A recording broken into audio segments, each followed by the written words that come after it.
Book review.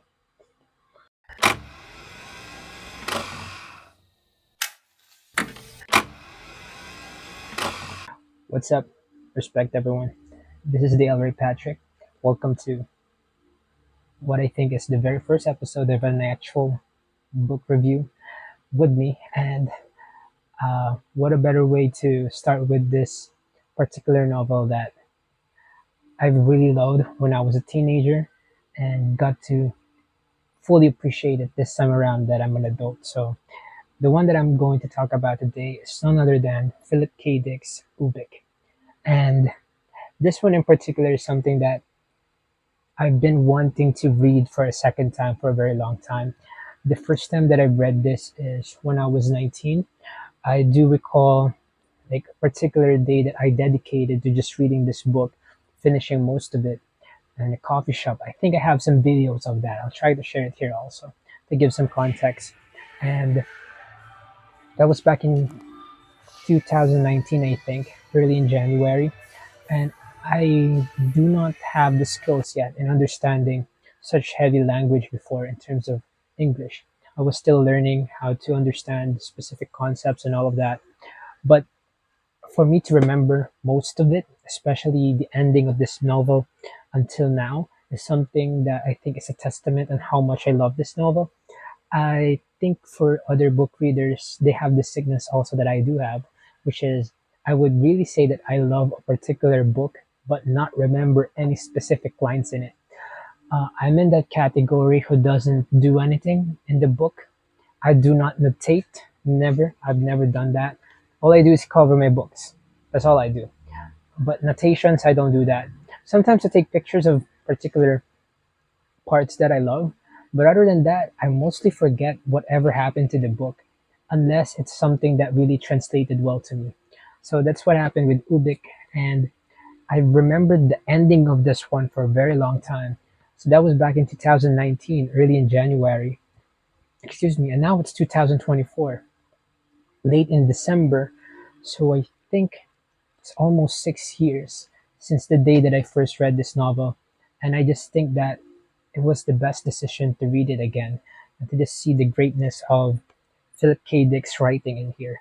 So I would like to first start in saying that this particular science fiction novel is what I think is a pioneer of the idea of different realities in the perspective of different concepts being applied in science fiction.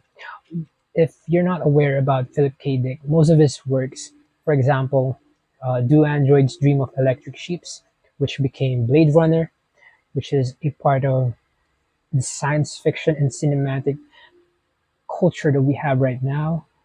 And we also have The Scanner Darkly, which was adapted by Richard Linklater, which is a fantastic film starring Keanu Reeves, Robert Downey Jr., and he also wrote some short films that became films. I think Minority Report is also by Philip K. Dick. Um, Total Recall, if I'm not mistaken.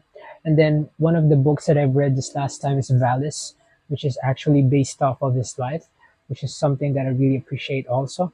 So most of his stories are just filled with distortion and reality. So I really appreciate that kind of concept because I was raised in that kind of genre when I was young. I was really fascinated with science fiction stories, and being able to read Philip K. Dick's novels is something that is a luxury and at the same time a blessing. So what makes these books really special for me is that the way the story goes, it's not that long. This version of the book from Masterworks, it's just 224 pages long. So you could finish this in a day if you have the time for it. It took me like 3 or 4 days to fill this one up. And what I love about the story is basically the ideas that they have gone through. So if you don't want to hear some spoilers, you can skip this part. But if you want to, or if you have read this already, let's have a walkthrough of this particular novel. Basically, this starts off with the concept of people having psychic powers, which they have tried to explain. When I was young, I struggled really in understanding it. And even when I reread it, I was at first struggling, but then realizing it wasn't important at all. They were just trying to set up this world wherein these different characters have different skills where they could control this, they could look at that. It's like these psychological powers of people who could look into the future, give predictions, and so on and so forth. So this starts with the concept of people trying to get in touch with others and that becoming a business for others, with one of the main characters being Glenn Runsiter, who is the owner of this corporation of an enterprise. Runsiter Associates, I think, is the title of his company. And what I love of the beginning is they didn't shy away to introducing complicated scientific concepts already. Sci-fi, I mean, not scientific. The sci-fi concept of a half-life. So basically, funny enough, it's something that's somewhat true today, but it's not the purpose of it. Basically, they do have pods, wherein they try to make sure that before these particular people die, they get to take their body and put them in these pods so that they could have what they call as a half-life, where they can still have senses at least in their mind so that they can still be in touch with their loved ones. So instead of being buried or being cremated and all of that, this particular moratorium offers half-life so that their loved ones can still get in touch with them in this particular state. They may not be able to see them literally or figuratively, but they get to share these moments where they can talk. So Glenn Runsiter is an avid visitor there because his young wife has already moved on to that space, which is Half Life. And basically, he always asks his wife for some advice in terms of company decisions and all of that. So they set it up that way. And I think, if I'm not mistaken, this is based off of near Sweden or something, or Swedish thing. Um, I should have done more research about this one, but from what I remember, they have pods now, but for suicide, also in that country. Which is it in that country? I'll try to correct myself, okay, please. But the point is, like the similarities of those ideas, like science fiction is becoming our reality, which is somewhat scary. I do hope that we don't get to the next part of this one. So basically, Glenn Runsiter got an invitation for a specific project and he needs people. So one of his associates, Joe Chip, which is his best associate at all at this workplace that he has, and he's not really a good guy, not really a bad guy either, but just lost. So he's broke and everything, but he's one of the greatest at his job, which is to somewhat look into everything. Like he's the mind or the brain of the operations that they're going through. And all of a sudden, he got a knock on his house, in his apartment, that he cannot even open because everything has microtransactions, which is funny also if you look at it now. Like ubik has become reality. For you to do anything, to watch TV, to watch Netflix, you have to pay for something. To listen to music freely without ads, you have to pay for something. But in this particular thing, everything you have to pay for it. From opening your door, from watching TV, from getting the news and all of that, you have to pay for it. So microtransactions is a real thing, but I love that they played it in here for a reason because it will play a huge role later on with the twist and the nuances that the book is trying to tell. And in particular, Joe Chip was introduced to a young woman who is Pat Connolly, who has this particular skill, which she can somewhat manipulate reality in a way that she doesn't necessarily travel through time, but she finds a way to somewhat change it over time, which is she can somewhat divert or find out a specific thing that can happen and find a way to make sure that her desired result is what's going to happen, if that makes sense. So she gets a hold of Joe Chip in this situation, and she knows that the only way for her to be part of the team that Runsiter is trying to work on or create for this invitation that he got, he needs talents like that, no matter how complicated. But Joe Chip knows that Pat is a danger to the team, but still, they went with it. They even have more details about that. But in particular, so they still had Pat on the team, because she managed to find a way to make them all agree with it. And with just a limited amount of people, 11, I think, of different levels of psychic powers of all that, they try to explain the differences of them. But then their mission is in Luna, so in the moon. And then when they got there, they were lured in for something that they really didn't think about much. And a bomb exploded, and poof, everything changes. And the thing about that is, if you put into perspective with all the complicated things, so maybe this is also a guide to those who wish to somewhat get a lower level understanding, because that's how I did it. It's really complicated for me at first, so I just tried to look into it like, so a boss is trying to fix out a team of their best employees who has these particular skills for a mission far out, like a really vague mission, but they still took it. And then once they went there, they were lured in and a bomb exploded. Then everything changes. So the great thing about this particular thing is, after the bomb exploded, they are now struggling with reality. It's being mixed with what they believe is real and what is something that is questionable. So what happened was, Ranciter died in the perspective of Joe Chip and the rest.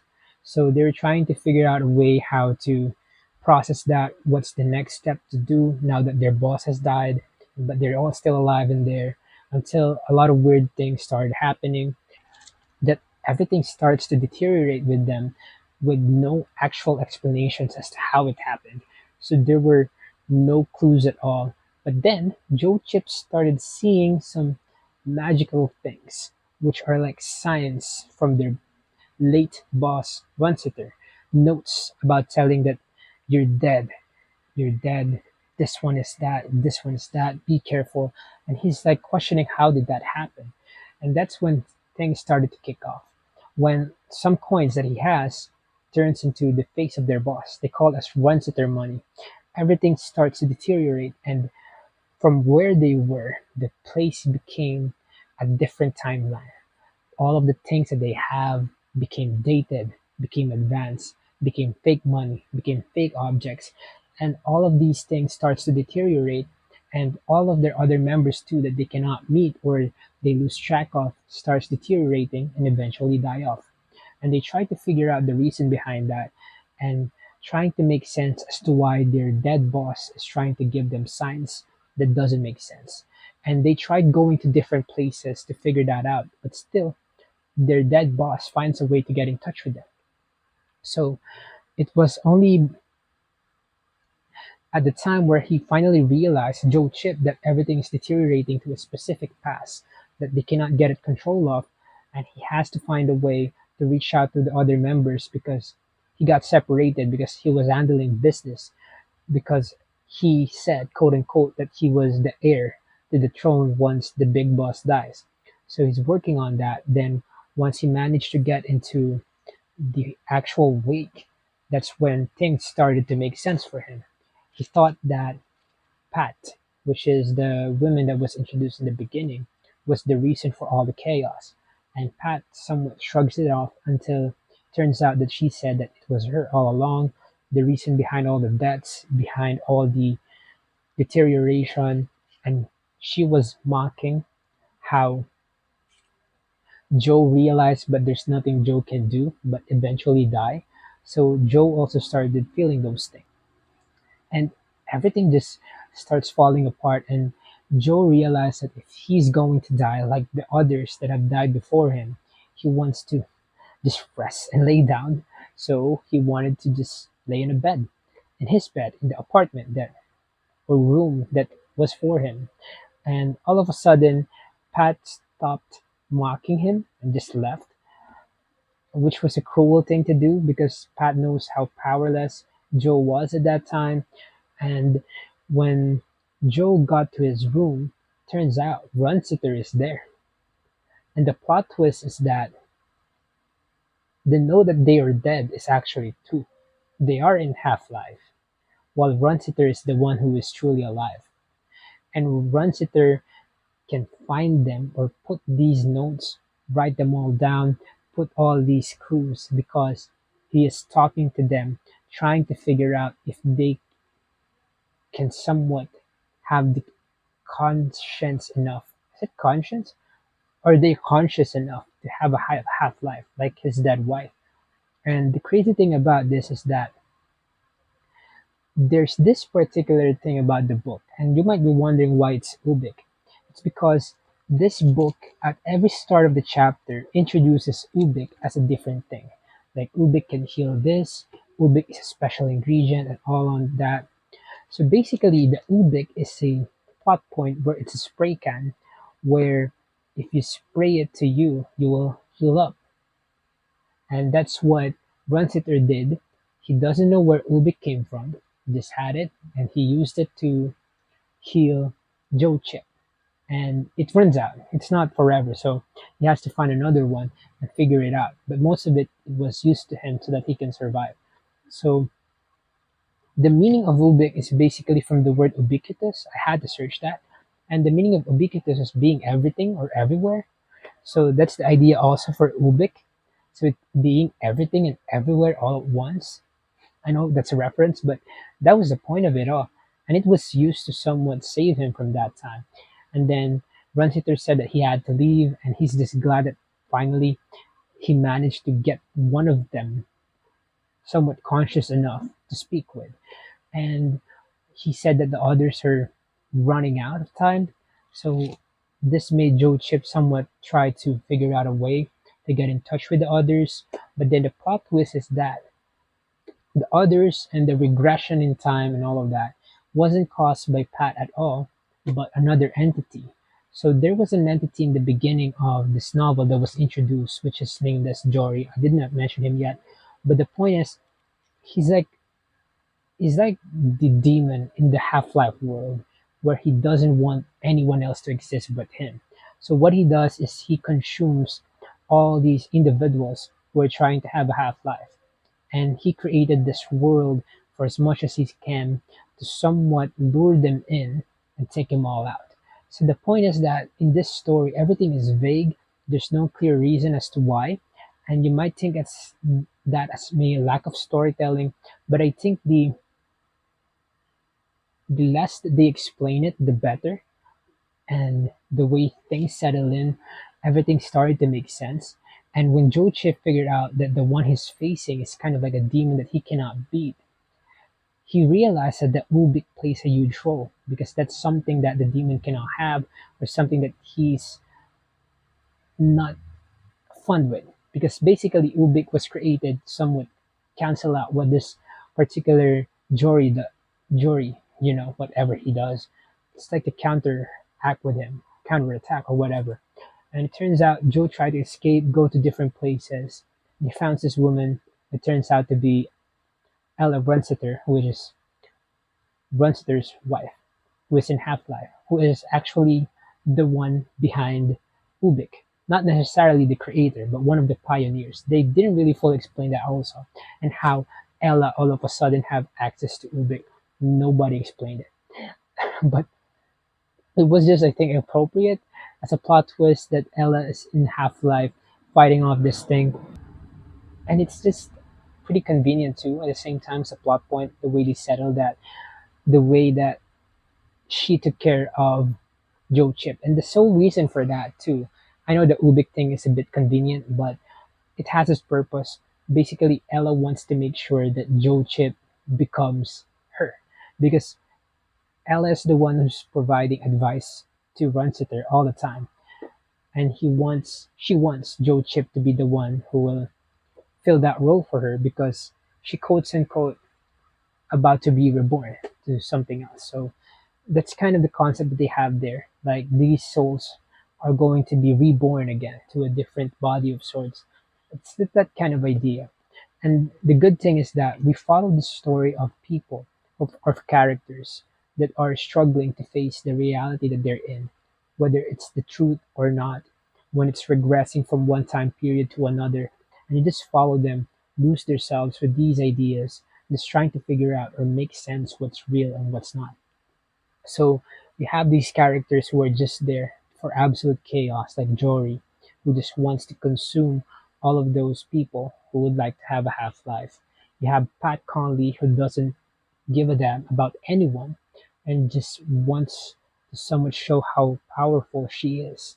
And you have Joe Chip, who doesn't have a purpose in his life, who doesn't know what he is doing, forced to have this position to take over what he thinks he doesn't even need at the first place, but something he is somewhat fixed, somewhat meant to be in, which is the right hand man for Runsiter. And we have Runsiter, who is naive of his skills and maybe overconfident, and now in reality is struggling with dealing with this business because all of his best employees are in half life practically, and all of them are brain dead except for Joe.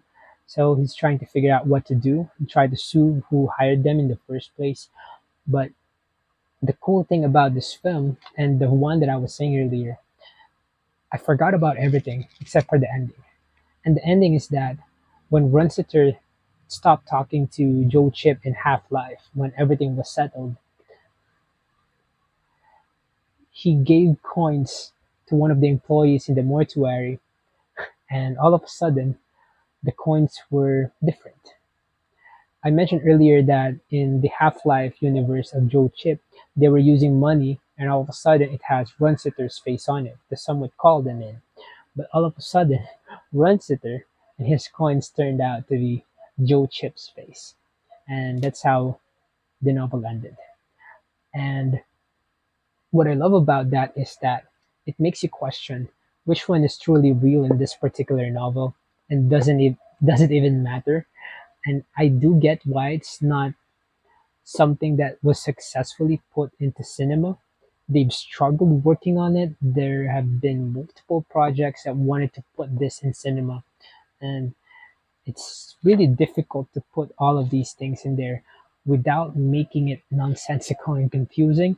But the idea of just mind blowing twist after another is continuously happening is something that I really like.